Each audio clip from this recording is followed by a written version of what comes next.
Sound లేటరా బాబు ఏటి గాలి అంటున్నారని చెప్పేసి 100 సౌండ్ పెట్టేవాడిని అండి. 100 సౌండ్ పెట్టేవాడిని వాళ్ళు ఎలాగైనా డిస్టర్బ్ చేద్దామని. ఆ మాటలన్నా వాళ్ళు చెప్పే అలేలుయాలన్నా యేసుప్రభుని నమ్ముకున్నా నాకు గొప్ప చిరాకేసింది. నీకు ఇప్పుడు అలా చేస్తుందేమో, కాకపోతే ఈ చిరాకు పడే దేవుడే ఒకరోజు నాకు దిక్కేయడండి. నేను ఏ వ్యక్తినైతే యేసుప్రభుని ఈయన దేవుడే బతులు రా బాబు అలేలు అని ఊర్ల మీద తిరుగుతారు పని పోటలు లేకుండా అని అనుకుని. నాకు పని పోవడం లేదు బాబు, నేనేం పని ఖాళీగా లేక మైక్ పట్టుకోవట్లేదు. నేను ఒక స్టీల్ ప్లాంట్ లో దేవుడు ఉద్యోగం ఇచ్చాడు, గవర్నమెంట్ జాబు. నాకు పని పాటు ఉంది, మంచి ఫ్యామిలీ ఉంది, మంచిది ఉన్న స్థితిలో ఇచ్చాడు. ఎందుకంటే ఒకప్పుడు ఇలా చిరాకు పడేవాడిని దేవుడి కొరకు. ఒకనొక రోజు నేను సింగపూర్ ప్రాంతానికి డ్యూటీ నిమిత్తం ఉద్యోగం చేసుకోవాలి అని వెళ్ళాను. అంటే ఉద్యోగం ఒక్క కొరకే వెళ్ళలేదు, కానీ సింగపూర్ వెళ్తే బాగా ఎంజాయ్ చేయొచ్చు అని. సింగపూర్ వెళ్తే అక్కడ మంచి లగ్జరీ ఉంటుందని మా ఇంటి దగ్గర 2-3 వెళ్తుంటే వాళ్ళు చూసి అబ్బా వీళ్ళ టాటాలు వేయించుకోవచ్చు, చేయికి రింగులు పెట్టించుకోవచ్చు, ఇష్టం వచ్చినట్టు తిరగచ్చు అని వెళ్ళాను. కానీ అక్కడ పరిస్థితులు వేరేలవుతాయి.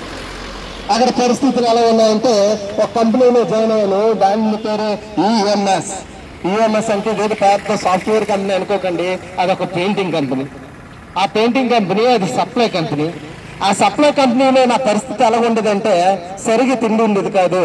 150 మంది ఒకే రూములో, స్థానానికి వెళ్తే ఎక్కడి వరకు నిండిపోయేది. మళ్ళీ బయటికి దక్కులో నీళ్ళు పెట్టుకొని వచ్చి ఆ నిండిపోయిన ఆ సబ్బు నీళ్ళు అవి కడుక్కుండేవాడిని. ముందు ఉదయం 5 గంటలకి క్యాంటీన్ ఫుడ్ వచ్చేది, మధ్యాహ్నంకి నీరు పెట్టేసేది. నీరు పెడితే ఆకలికి తట్టుకోలేక ఎక్కడైతే పొడిగా ఉండేదో ఇలా పొడుచుకొని అన్నం తింటూ ఉండేవాడిని. అన్నం తింటూ ఉంటే రోజు వేసేవాడిని. మా నాన్న చనిపోయిన 15 రోజులకి నేను సింగపూర్ వెళ్ళిపోయాను. మా నాన్న బతుకుంటే నేను ఇండియా వెళ్ళిపోదునే. ఏంటి కష్టాలు, ఏంటి బాధలు అని రోజు ఏడుస్తూనే ఉండండి. మీరు చెప్తే నమ్మరు. బాత్రూంలోకి వెళ్తే డోర్ పెట్టుకోవడం, ఈ ఆడడం, డోర్ పెట్టుకోవడం, ఈ ఆడడం, తర్వాత రావడం, పని చేయడం. తినడానికి తిండి ఉండేది కాదు. మా బెడ్ మీద పడుకుంటే 100-150 నెలలు ఉదయానికి ఎలా దొద్దులు పట్టించేది. రేతం కలిసి నిద్ర వచ్చేది కాదు, తిండి సరిగా ఉండేది కాదు. డ్యూటీలో పెయింటింగ్స్ వెళ్ళాం. ఆ పెయింటింగ్ టన్నర్ పెడుతుంటే ఒళ్ళంతా మండిపోతుండేది. ఏంటి పరిస్థితి ఎలాగైపోయింది. ఇప్పుడు ఇండియా వెళ్ళిపోయాను అనుకో, వీడు వచ్చిన విధంగా తిరిగేవాడురా, వీడు అమ్మాయిలతో తిరిగేవాడురా, వీడు ఎదవరా తిరిగేవాడురా, డాన్స్ వేసుకుని తిరిగేవాడురా, వీడు పని చేయలేక వచ్చేసాడురా అంటారని నేను చావు వరేమో ఇక్కడే తెలుసుకున్నాం, బతికితే ఇక్కడ బతికిపోయాం, లేకపోతే చచ్చిపోదాం అని పోరాడుతుండేవాను. కానీ నా వల్ల కాలేదు. ఏడుస్తూ అక్కడ ఉన్న పరిస్థితిని బట్టి నా బుర్ర పాడైపోయింది. నేనేం చేస్తున్నానో నాకే తెలిసేది కాదు. ఆడు 1 గంటంటే ఓర్పేస్తూ ఉండేదాన్ని, నిద్ర ఉండేది కాదు. ఇలా కూర్చొని పడుకుండిపోతుండేది. ఇలా కూర్చొని పడుకుండిపోతుంటే ఆడు తిప్పేవాడు సూపర్వైజర్. ఇలాంటి పరిస్థితులని నా సమాజంలో అక్కడన్నగా చివర చూసాంటే ఎవరన్నారు చూడండి, సన్నగా పొట్టుగానే ఉంటుంది కానీ చాలా గట్టాడు. వాడు ఒకరోజు లిటిల్ ఇండియా అని సింగపూర్ ప్రాంతంలో కలిసి ఎన్ని రోజుల్లో ఎలా ఏడుస్తాం, ఎన్ని రోజుల్లో బాధపడతాం. శాంతి సమాధానాన్ని ఇచ్చే దేవుడు ఒక ఆయన ఉన్నాడు. నీ కొరకు నా కొరకు ప్రాణం పెట్టిన ఒక ప్రభు ఉన్నాడు. రా తీసుకెళ్తానని నా దగ్గర ఆ రోజు ట్రైన్ ఎక్కడానికి కూడా డబ్బులు లేవండి. ట్రైన్ ఎక్కడానికి డబ్బులు లేవు. నా చేతిలో మీకు చెప్తే నా దేని పరిస్థితి ఎలా అంటే అందరూ అలా భోజనం చేస్తుంటే షిప్ పక్కన వాళ్ళు చూసి ఈ అన్నం తెలియదు అని బాధపడుతూ ఉండేవాళ్ళు.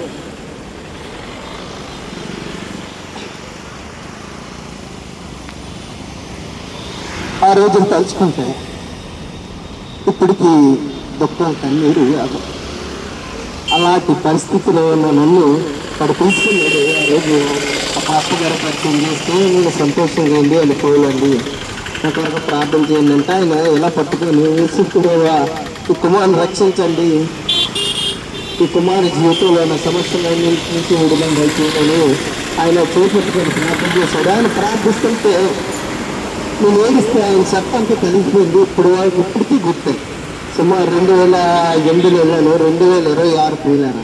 ఇప్పటికే ఆ కన్నీరు రాగదు. ఎప్పుడైనా మన జీవితంలో మనకు జరిగిన విషయాలు ఒక్కసారి తలపోసుకుంటుంటే కన్నీరు వస్తుంటే చూసారా, ఆ కన్నీరు ఇప్పుడు నాకు వస్తుంది. బాధ అంతా నేను పంచుకుంటుంటే అలాంటి జీవితాన్ని ప్రభు అలా చేశాడు. కన్నీరుని నాట్యంగా మార్చే దేవుడు అండి. కృంగిపోయిన వారిని, బ్రతుకు చెడిపోయిన వారిని, ఎందుకు ఈ బ్రతుకని వ్యసనారిపోయిన వాడిని చేరదీసి ఆదరించే దేవుడండి. ఆయన ఎంతగా ఆదరిస్తాడంటే నా బ్రతుకులు మార్చాడండి. ఉచ్చలవేడుగా తిరుగుతుంటే డాన్స్ చేసుకుంటూ అమ్మాయిలతో తిరుగుతున్న నా జీవితాన్ని మార్చాడండి.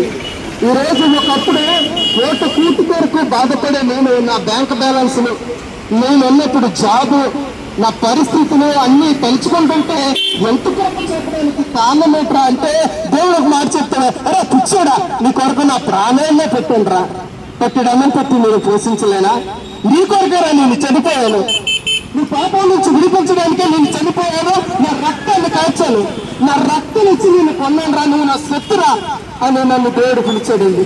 పిలిస్తే ఆ రోజు ప్రార్థన చేశాను, ప్రభా నువ్వెవరో నాకు తెలియదు, నా జీవితాన్ని మార్చి నా బ్రతుకుని మార్చి ఇక నేను నమ్ముకుంటాను, నా పాపాన్ని విడిచిపెడతాను అని నా పాపాన్ని విడిచిపెట్టి ఆ దేవుని వైపు తిరిగానండి. ఆ దేవుని వైపు తిరిగిన కాడి నుంచి నా జీవితం ఎలా మారిపోయిందంటే ఎలాగున్న భూమి ఎలా తలక్రిందులు అవుతానో నేను నమ్ముతానో నమ్మను కానీ అలా తలక్రిందులు చేశాడండి నా పరిస్థితులు. ఆశీర్వాదం ఎలాగంటే నేను చూడలేని పరిస్థితి నుంచి ఉన్నతమైన స్థితికి దేవుడు తీసుకొచ్చాడు. ఎప్పుడైతే మన ఆ పాపాన్ని విడిచిపెట్టానో నా జీవితంలో తెలియలేని సమాధానం. యేసుక్రీస్తు నా సొంత రక్షకుడిగా ఏ రోజైతే నేను ప్రభువును నా రక్షకుడు, నా కొరకు ప్రాణం పెట్టావు కదా ప్రభా, నా బ్రతుకుని నీకు అప్పచెప్తున్నాను ప్రభా, ఇప్పటి వరకు పాపంలో జీవించాను, ఈ పాపంలోంచి నేను విడుదల చేయను ఆయన సన్నిధిలో మోకరించి కన్నీరు కార్చానండి. ఆ రోజు నుంచి నా జీవితంలో విడుదల. కష్టం వచ్చిందా ప్రభా నువ్వు ఉన్నావు అని ఒక ధైర్యం, ఏదో బాధ వచ్చిందా ప్రభా నువ్వు నా పక్కనే ఉన్నావు అని ఒక ధైర్యం, నీకు శ్రమ వచ్చిందా నీ పక్కనే ఉంటాడని నీకు తెలీదు, నీ ఉత్తరదావం నుంచి నేను విడిపిస్తాను, నన్ను అలా విడిపించేవాడు.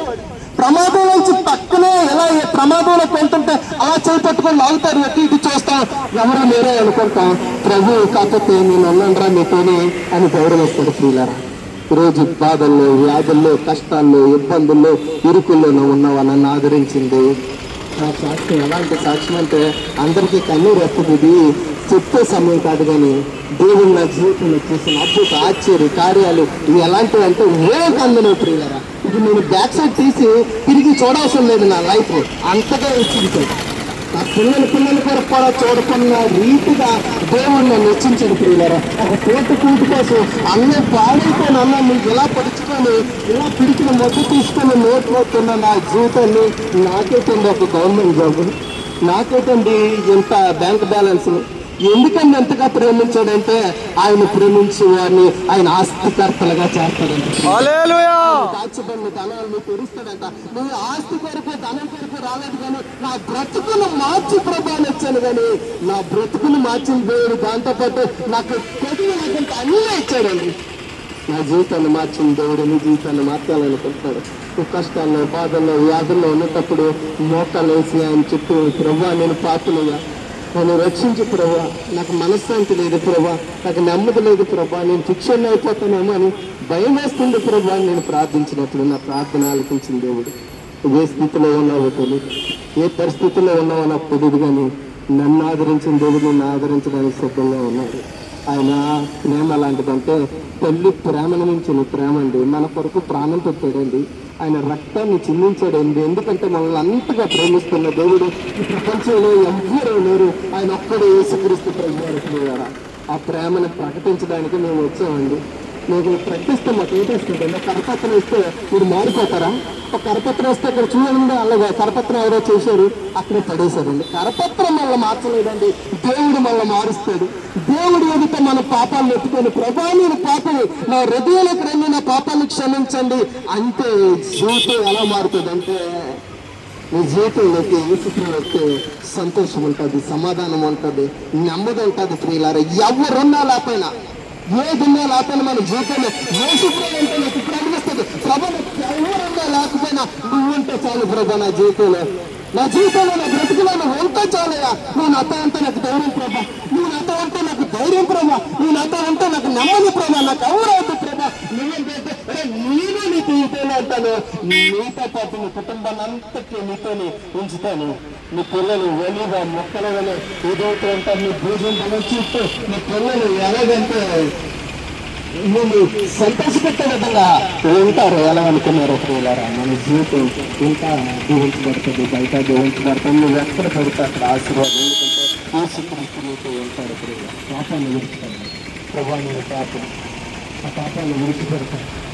నీ రక్తంలో నన్ను కడిగి, నీ రక్తంలో పాపానికి క్షమాపణ ఉందని నేను ఉన్నాను ప్రభా. నా పాపం ఉన్నప్పుడు నేను ఈ రక్తానికి వచ్చావంటాను. ఎక్కడున్నప్పటికీ చిన్న ప్రార్థన చేసుకున్నట్లయితే నా జీవితాన్ని మార్చిన దేవుడు నా జీవితాన్ని మారుస్తాడు. ఆయన మనందరినీ ప్రేమిస్తున్న దేవుడు, మన కొరకు ప్రాణం పెట్టిన దేవుడు. ఈ చిన్న మాటలు వెనుకల్లో దేవుడు ఉంచిన కాక ఆమె. పరిశుద్ధుడా, కృపగల తండ్రి, నీకు వందనాలు తండ్రి. మా సహోదరుడి జీవితంలో చేసిన కార్యాలను బట్టి నీకు వందనాలు. ఈ మాటలు ప్రకటించబడి ఉంటుండగా నువ్వు ఏమైనా చేయగలిగిన దేవుడు అని మరొకసారి ప్రకటించడానికి కృప చూపించారు. ఒక జీవితాన్ని మార్చేందుకు సర్వశక్తిమంతుడు నీవే గనుక ఈ మాటలు విన్న వారి హృదయాల్లో, వారి జీవితాల్లో నీ గొప్ప కార్యాలు జరిగించమని యేసుక్రీస్తు నామములో అడుగుతున్నాం తండ్రి.